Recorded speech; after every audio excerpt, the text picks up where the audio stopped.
আসসালামু আলাইকুম। সম্মানিত সুধী, সাংবাদিকবৃন্দ এবং আমরা যারা বরিশালবাসী আছি, আজকে বরিশাল সোসাইটি কর্তৃক আয়োজিত ভাঙা থেকে কুয়াকাটা পর্যন্ত যে রাস্তাটি আছে সেই রাস্তাটিকে 6 লেনে উন্নীত করার জন্য একটি প্রকল্প বিদ্যমান অনেক আগেই গ্রহণ করা হয়েছিল, কিন্তু সেটি এখন পর্যন্ত আলোর মুখ দেখেনি।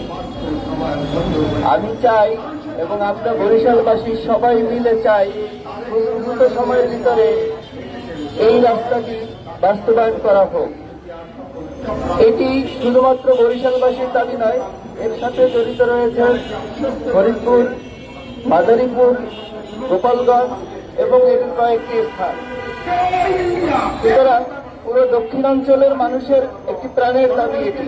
প্রতি মুহূর্তে এই রাস্তাটি দিয়ে বিপুল সংখ্যক মানুষ এখান থেকে যাতায়াত করে, বিপুল সংখ্যক গাড়ি এখান থেকে যাতায়াত করে। যেখানে প্রতিটা অনেকগুলো পয়েন্ট আছে, যেখানে বিভিন্ন সময় এই রাস্তা ছোট হওয়ার কারণে অ্যাক্সিডেন্ট হয়ে থাকে।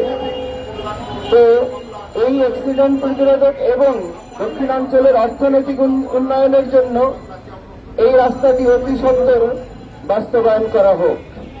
তাই আমরা বরিশাল সোসাইটির পক্ষ থেকে সরকারের কাছে আহ্বান জানাতে চাই, আপনারা খুব দ্রুত সময়ের ভিতরে এই রাস্তাটি বাস্তবায়ন করুন।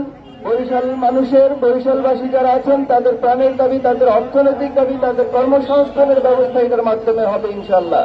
তাই সবাইকে ধন্যবাদ জানাচ্ছি যারা এখানে উপস্থিত হয়েছেন, সাংবাদিক ভাইদেরকে ধন্যবাদ জানাচ্ছি।